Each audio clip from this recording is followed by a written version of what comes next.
Hey, what's happening, everyone? Pragmatic Addict here. Alright, maybe my most anticipated horror film of the rest of the year for me. Well, it's actually neck and neck with another film, Weapons, which, weirdly enough, for the exact same reasons, like Weapons and its director, this is the next highly anticipated horror film following an annihilating first horror feature for a director, or in this film's case, directors. This is the next film from directors Danny and Michael Philippou, who came out killing with 2023's Talk to Me. This film looked extremely cryptic, mysterious, hype, and I had some theories that it may even be connected to the director's previous film. And Weapons, which comes out in August from director Zach Cregger, who came out killing with 2022's Barbarian, that film looks extremely cryptic, mysterious, hype, and I have some theories it may be connected to the director's previous film. So this film's premise reads, following the death of their father, a brother and sister are introduced to their new sibling by their new foster mother, only to uncover a terrifying ritual at the secluded home of their new foster mother. Now, before the film started,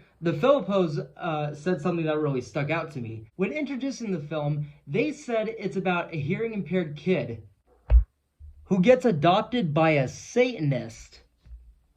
I heard it was the hand of a Satanist.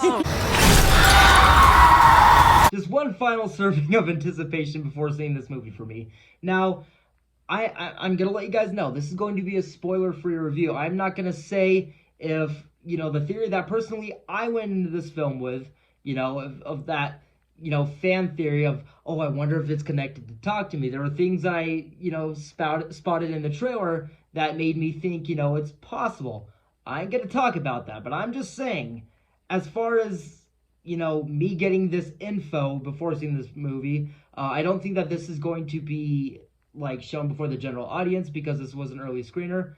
That was definitely something where I was just like, okay, literally the last second before entering this movie, that you couldn't give me more before entering this movie. So I will say, this movie's background touches on a lot of similar themes as Talk to Me, but immediately and just throughout the film, honestly, this movie is not as grim, dreadful, dark, and that last one, in both the sense of what escalates throughout the film, as well as just the cinematography. It definitely has more layers of trauma, like multiple storylines, plot points, but never felt as agonizing or as thick as Talk to Me's portrayal of it. But what I'll say is this movie starts a lot faster, just kind of jumps right in as opposed to the slow burn that Talk to Me was. Which, to be fair, this film does have a lot more going on. It has a lot more mystery, from these kids' backstory to this ritual, this new foster mom and her background, this kid Oliver, which first off, I'm going to mention Sally Hawkins. She stands out so easily and quickly. She brings in so much personality and character and anticipation right away, where she's eccentric enough, does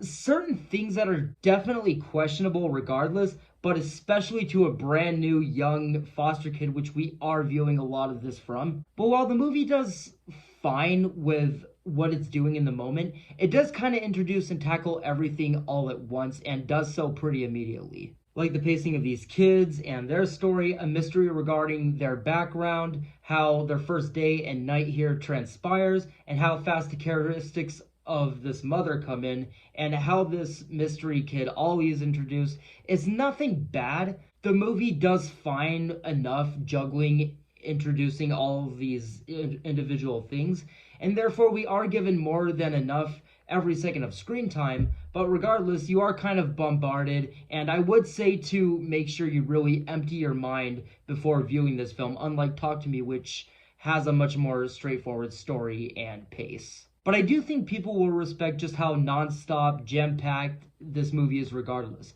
There really is never a dull moment in this movie. Now, I will say, the pace with this kid Ollie, I probably found the weakest. I wouldn't say he's nearly a huge part of this movie. And for a while, he's just kind of brought in and out, randomly for a few seconds here and there, where this movie is mainly centered on these new kids and their new lives, which is good.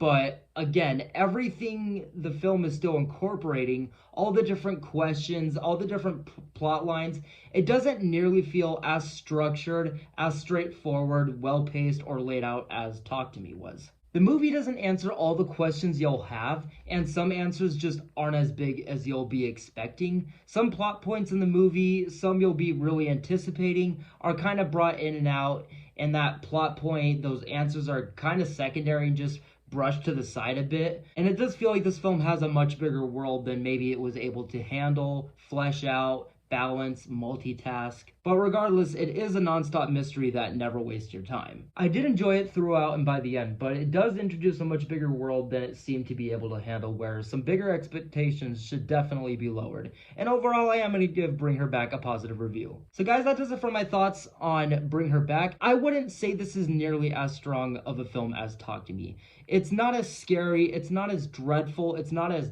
dark. There are a lot more questions here that are just kind of lingering, and there are some, things that are answered that just aren't as big of a deal as you would be expecting them to be, or maybe as you may be anticipating. But in all fairness, again, I would say that this is just a jam-packed, non-stop film. There is a lot more going on in here than Talk to Me. There's a lot more questions, there's a lot more storylines. The movie never slows down, and I did still enjoy it. I just don't think it is nearly as strong as Talk to Me. But yes, guys, with all that being said, that is going to do it for my thoughts on Bring Her Back. Definitely let me know what you guys thought about this film for those that did see it.